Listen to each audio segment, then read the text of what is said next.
Welcome back, Honors. All right, welcome back to it. Welcome back to us jumping in head first after we had a long discussion yesterday about differences between communism and socialism and stuff like that, and the rising tides of different political movements, etc., etc., etc., which is going to be very, very important for y'all to know as we get close to the 1900s when communist revolutions kind of do start beginning, whenever we're talking about Russia and things like that, and we'll discuss like socialism and things like that as it continuously pops up throughout this phase of history. Now, the biggest thing to talk about, though, as well, is that we're now moving into a different theme, right? We're now moving into Latin American liberation movements. We're now moving into movements in which individuals in certain countries in Latin America, North America, South America particularly, that are going to try and attempt to liberate their countries and create their very own colony slash country slash municipality that is based on their own culture and things like that, right? We talked about the background in the last flip about Latin America. We talked about like the Maya, the Aztec, the Inca were the original people there. Also the Taino and the Caribbean. And then the European colonizers are going to show up in the 1500s, which is primarily going to be Spain, Portugal, France, and Latin America. North America, of course, is going to be England. And then these major events, though, are going to lead to a giant surge of Latin American independence movements, right? So you're going to see the English Revolution, which is going to inspire the Enlightenment, which is going to inspire the American Revolution, which is going to inspire the French Revolution, which is going to inspire Latin American independence movements and self-determination in Europe. Now, big key thing here to listen to, understand, and move forward with is that there is a very big key difference between a Latin American independence movement and self-determination, right? So the biggest thing about it that you need to understand is that self-determination is going to be the thing going on in Europe, right? Self-determination is the process by which a country or cultural group determines its own statehood and forms its own allegiances and government. Now, what I'm getting at that is basically there were too many ethnic groups and cultures and too few countries in Europe, right? Let's use Austria as a good example, right? Austria-Hungary or Austria is going to actually be able to control or controls way more people than speak their native language, right? So Austrians speak, what do you think they speak? What do Austrians speak? Yeah, for any of you that said Austrian, that's not a language, all right? Austrians speak German. Now, the big thing about it, though, in the long run is they ended up controlling a lot of people that did not speak German. They controlled Croatia and Serbia and Bosnia and Macedonia and Albania and all these other places and suppressed them and brought them under their empire, right? And this is happening all the way through the 1800s. So the good example of self-determination is when Serbia decides, you know what? I don't even speak their language.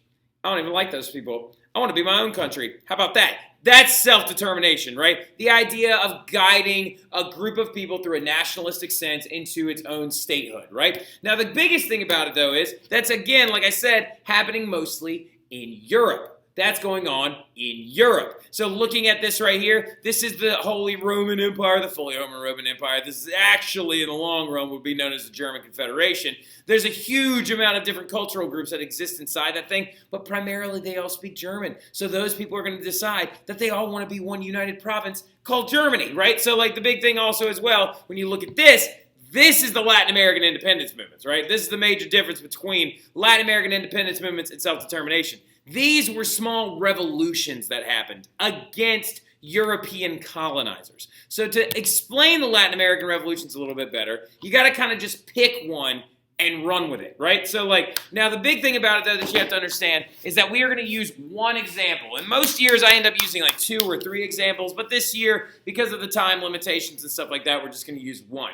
And the best Latin American revolution movement to understand, best colonial revolution movement to understand, is one that involves both a colony, a group of suppressed people, and also involves people of African descent fighting for their rights and creating the very, very first very first country founded on the ideas of a slave revolt, right? So the big thing about it, though, is we're talking, of course, about Haiti, right? So, like, Haiti is what the modern-day country is known as, right? Now, at the time, it was known as Saint-Domingue, all right? So, like, Saint-Domingue is going to be this area of this island right here, right? So when we're looking at the island of Haiti or the island country of Haiti, it's the second biggest island in the Caribbean, there you go, second to Cuba, right? Now, if you'll notice really, really quickly, Haiti, in the dark green, shares an island with somebody else, okay? In the modern day sense, Haiti shares an island with a country called the Dominican Republic, right, or the DR.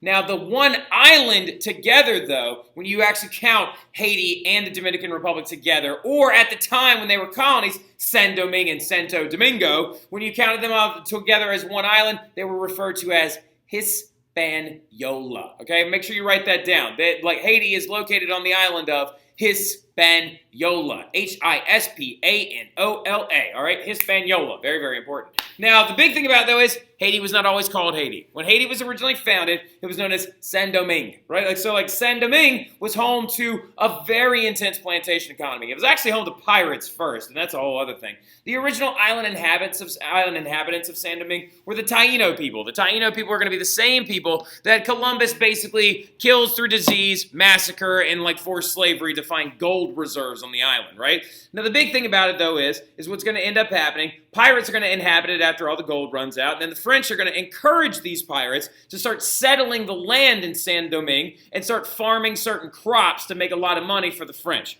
These pirates agree to do this. They start setting up plantations, and the particular plantations that they start setting up are sugar plantations and coffee plantations, right? As you can see right down here.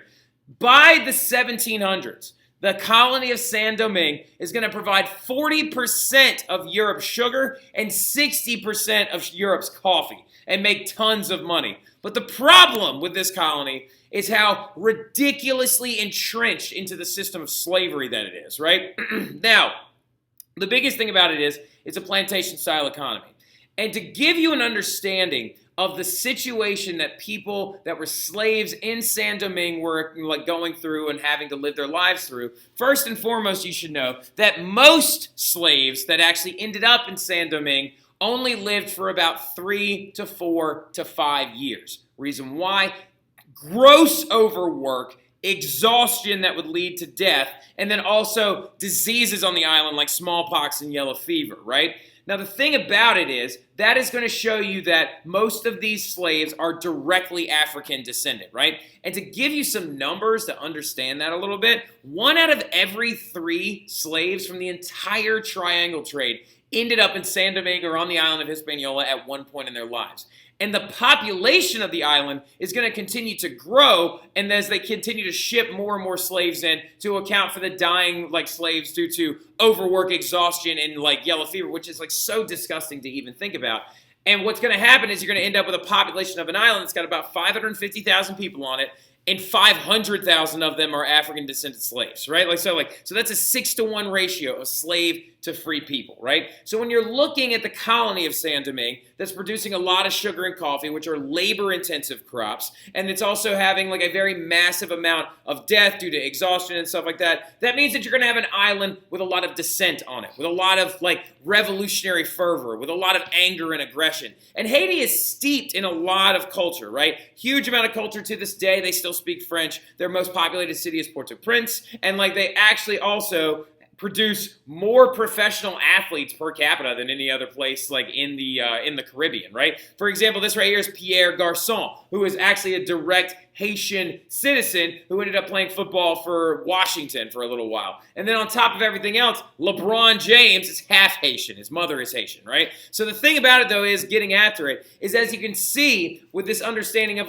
where Haiti is now and all that stuff, and the fact that it used to be called Saint-Domingue and stuff like that. Now, looking into it, though, a lot of people always ask, they were okay, well, if the slavery situation was so bad in Saint-Domingue, then why wasn't there more slave revolts and stuff like that? If there were so many of them, if there were 500,000 slaves and only 50,000 white people that lived on this island, if it was so bad, why didn't they just revolt? Well, the thing about it is if you would open up a book and actually check this out, there was a history of slave people that was going on this island colony. A large amount of slave people that was going on because of these terrible conditions. Even before the French Revolution, slaves began running away and dying in revolts at high rates, due to the fact that the slaves did not know how to operate European weapons, and they would have early success in their revolts by overwhelming European European colonists very, very quickly. However, their revolts would usually sputter out, mainly due to the fact that a lot of the slaves did not stay with the revolts. Once they were liberated, they would run away into the mountains, right? Haiti is a very, very mountainous area, right? Now, speaking of it being so mountainous, it's also covered in forest.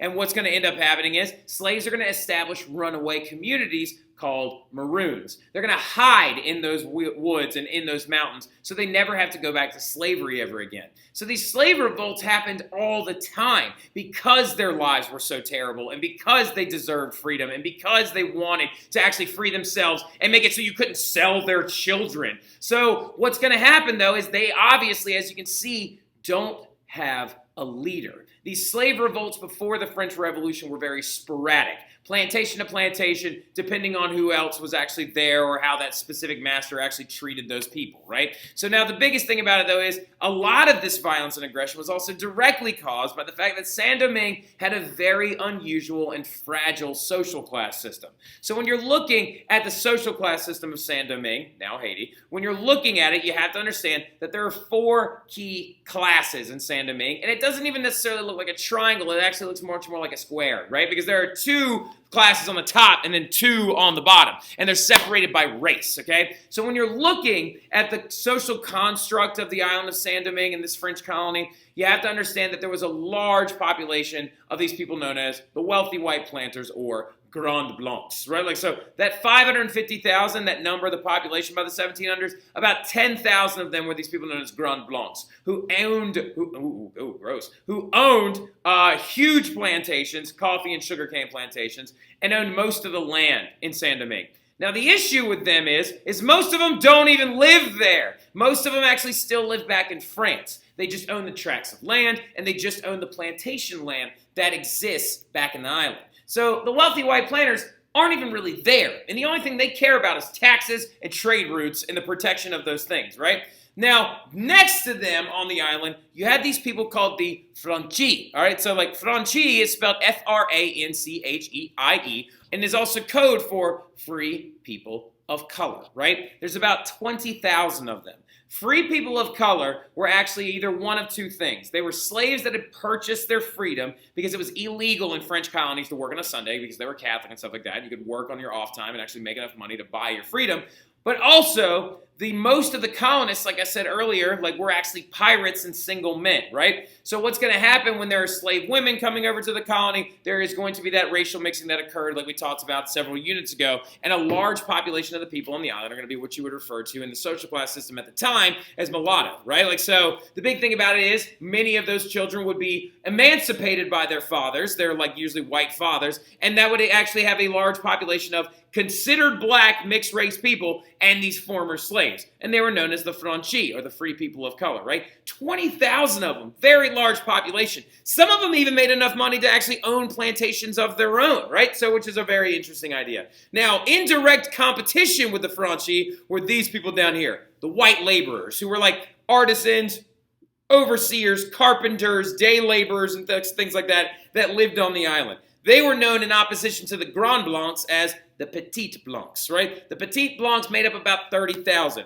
They really disliked the free people of color because the free people of color had more money than they did. And the free people of color disliked the white Blanc, or the Petite Blancs, due to the fact that they had more rights than they did, right? They could vote. They could actually change tax law, and they could do all these other things. And then 90% of the population was slaves. 500,000 out of the 550,000 people that lived on that island were literally owned by other individuals and working terribly long, terrible jobs, working on these plantations and actually dying of exhaustion and disease, right? So as you can see, this social class system isn't set up to actually be peaceful for very long. So what's going to happen is you're going to see some unification on this side and some mild unification on that side. Now, so those are the Haitian social classes that they're dealing with. This is going to help lead directly to a lot of this social upheaval. And then out of nowhere, remember they're a French colony, boom! The French Revolution explodes in 1789, right?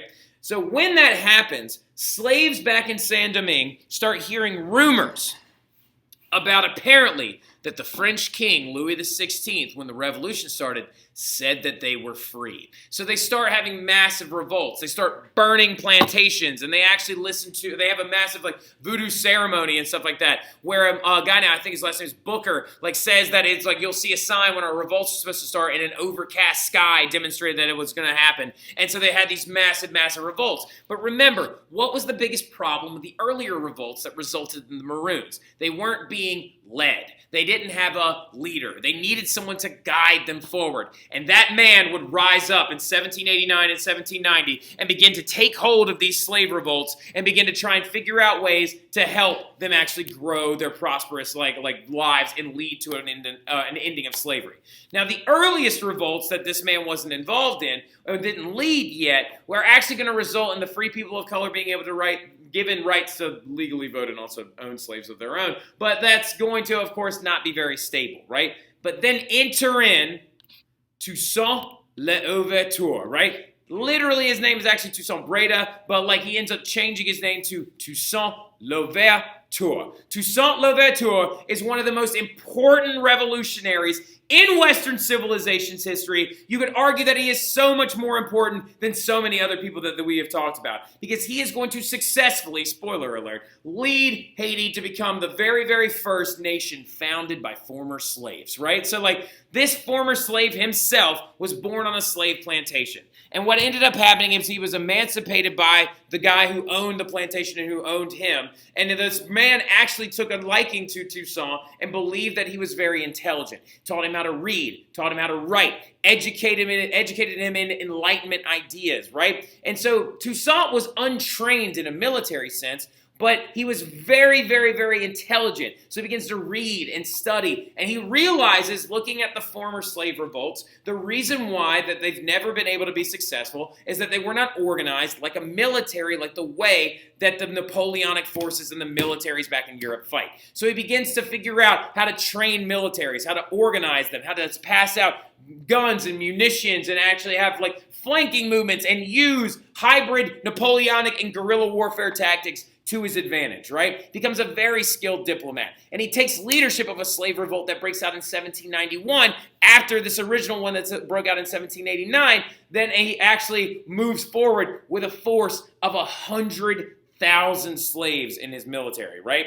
And they are unstoppable on this island. Unstoppable. He controls and takes over the entire northern province. He starts sweeping down through Saint-Domingue and actually taking over other areas as well. Wait, cancel that. Don't do that. And this right here is Toussaint L'Ouverture, right? Toussaint L'Ouverture is a very, very important figure in Western civilization's history. He's going to create an army of slaves in Haiti that are going to fight for their rights and try to get slavery abolished. Now, an important little thing that's going to end up happening, though, in the long run, of course, France is not going to just let a super money producing colony go, especially during a time of revolt and revolution, because the revolution is occurring back in France at this exact same time. So what's going to end up happening is they send troops there to actually stop the revolt itself. Well, what ends up happening, though, is that the Spanish, who own the other colony on the other side of the island, Santo Domingo, they want Toussaint to keep going. They want the slave revolt to keep happening